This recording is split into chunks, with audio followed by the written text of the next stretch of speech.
సరదా సాహసపు ఎత్తులను ఎక్కడానికి ఎన్ని ఎత్తులు వేయాలో పూర్తి వివరాలకు చదవండి రేపటి సాక్షి దినపత్రిక. ప్రజా సమస్యలన్నీ కూడా గాలికి వదిలేసి ఒక డైవర్షన్ పాలిటిక్స్, అదేవిధంగా ఒక కక్షపూరితంగా వ్యవహరించే రాజకీయాలు ఈరోజు రాష్ట్రంలో జరుగుతూ ఉన్నాయి. పోలీస్ ఆఫీసర్ల పైన కక్ష సాధించేదానికి కేసులు పెట్టాలనే ప్రయత్నంలో భాగంగా ఒక పలువురిని మోసం చేసిన ఒక నటిని తీసుకొచ్చి అదేదో రాష్ట్రం సమస్య అంతా కూడా రాష్ట్రం అంతా కూడా ఆ కేసు పైన ఆధారపడినట్లు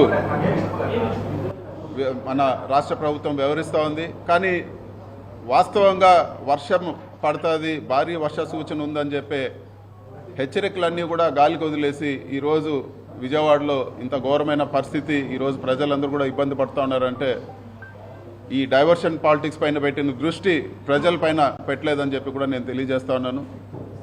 అన్ని ఫైల్స్ ఆన్లైన్లో ఉన్నా కూడా మదన్పల్లిలో ఏదో కాలిపోయింది, ఏదో అయిందని చెప్పి సంబంధం లేని విషయానికి హెలికాప్టర్ పంపించి దాన్ని ఏదో ఒక సెన్సేషనలైజ్ చేసి అదేదో ఒక సమస్యలాగా సృష్టించారు.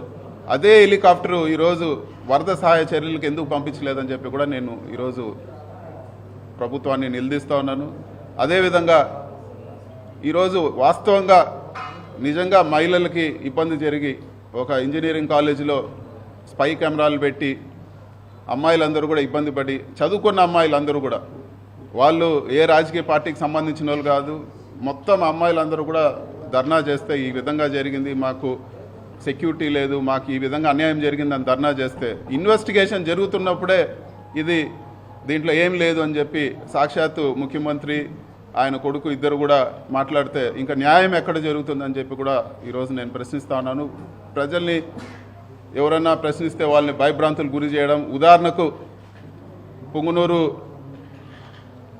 మున్సిపల్ చైర్మన్ కానీ కౌన్సిలర్లు కానీ పార్టీ మారకపోతే కేసులు పెడతాము, లేకపోతే మీ పైన గొడవ చేస్తాం, మీ ఇంటికి వచ్చి దౌర్జన్యం చేస్తామని చెప్పి బెదిరించి ఈరోజు పార్టీ మారమని ఒత్తిడి చేసిన పరిస్థితి మా నియోజకవర్గంలోనే పుంగనూరులోనే చూసాం. ఈరోజు అందరూ కూడా ఈరోజు మున్సిపల్ చైర్మన్ కానీ మిగతా కౌన్సిలర్లు అందరూ కూడా కానీ ఇవన్నీ కూడా ఖండిస్తూ ఈరోజు ఇక్కడ ప్రెస్ మీట్కి రావడం జరిగింది. ఇలాంటి రాజకీయాలు మానుకొని వాస్తవంగా మీరు ఏదైతే ప్రజలకు హామీలు ఇచ్చారో సూపర్ 6 కానీ ఇంకోటి కానీ వాటిపైన దృష్టి పెట్టాలని చెప్పి కూడా మేము కోరుతా ఉన్నాం. ఈరోజు సూపర్ 6 అనే మాట కూడా ఏ ఒక తెలుగుదేశం ఎమ్మెల్యే కానీ లేకపోతే నాయకుడు కానీ మాట్లాడే పరిస్థితి లేదు. అవి ఎప్పుడు నెరవేరుస్తారో కూడా ఈరోజు తెలియని పరిస్థితి. ఇచ్చిన హామీలన్నీ కూడా గాలికి వదిలేసి ఈరోజు పూర్తిగా కక్ష సాధింపు లేదా డైవర్షన్ పాలిటిక్స్ పైనే ఈరోజు ఈ ప్రభుత్వం నడుస్తోందని చెప్పి కూడా నేను తెలియజేస్తాను. ఇలాంటివన్నీ కూడా ఈ కక్ష సాధింపు చర్యలన్నీ కూడా మానుకోవాలని చెప్పి కూడా నేను కోరుతా ఉన్నాను.